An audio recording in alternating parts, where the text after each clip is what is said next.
नमस्कार दोस्तों, आज मैं आपको थोड़ा सा अनबॉक्सिंग और हल्का सा इसका रिव्यू बताऊंगा, जो कि एक 4K सेट टॉप बॉक्स है जिसका नाम है spider forever 30 4K ultra HD set top box.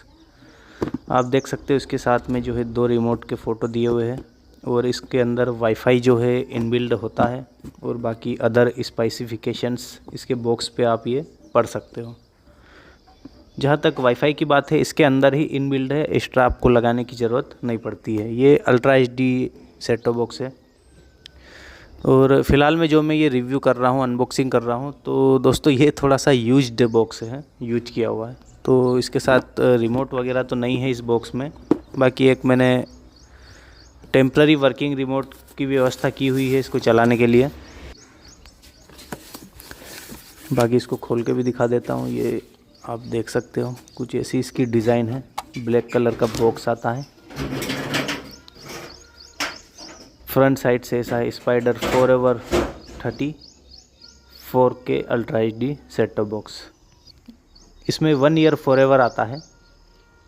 Back side से भी आप देख सकते हो डिटेल्स। लैन केबल भी लग जाएगी, HDMI IR-X भी लग जाएगी, RS-232 का भी ऑप्शन है। और बाकी ये इसके साथ ये HDMI मिली है और ये रहा इसका पावर एडाप्टर। प्लस इसके साथ जो 2 रिमोट आते हैं वो 2 रिमोट मेरे पास नहीं है, एक दूसरा रिमोट है। वो थोड़े से कॉस्टली हो जाते हैं वो दोनों रिमोट। और ये इसकी मैनुअल बुक। तो ये जो है सेकेंड हैंड है, यूज्ड बॉक्स है। रिमोट कॉस्टली हो जाते इसलिए रिमोट मैंने बुलाए नहीं है। बाकी आपको टीवी में लगा के थोड़ा सा इसका मेन्यू वगैरह हल्का सा मैं दिखा देता हूँ। तो ये इसका स्विच यहाँ से ऑन कर दिया मैंने एडाप्टर पे लगा के। तो ये अभी बूट लिखा हुआ रहा है। बूट के बाद ऑन के बाद चैनल वगैरह चालू हो जाएंगे। तो ये इसका लोगो आता है स्पाइडर का।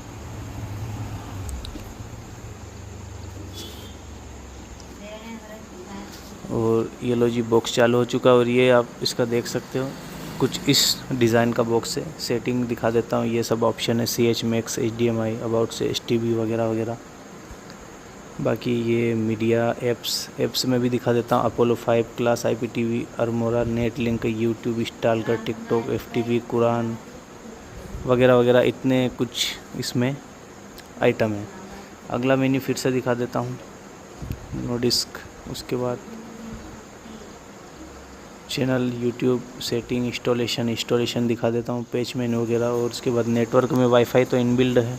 उसके बाद यहाँ पे नीचे अपडेट का भी ऑप्शन आ जाता है। वाईफाई वगैरह कुछ एक्स्ट्रा इसमें लगाना नहीं पड़ता है, इनबिल्ड है अंदर ही। तो इसका खर्चा बच जाता है। यहाँ पे आप इसमें अपडेट में जाके जो है लेटेस्ट इसका सॉफ्टवेयर वगैरह जो भी आपको अपडेट करना हो अपडेट कर यूट्यूब वगैरह आप इसमें ऑप्शन में जाके ही अपडेट कर सकते हो। बाकी जितना कुछ वीडियो में दिखा सकता हूँ उतना ही दिखाऊंगा, एक्स्ट्रा ज़्यादा दिखा नहीं सकता हूँ।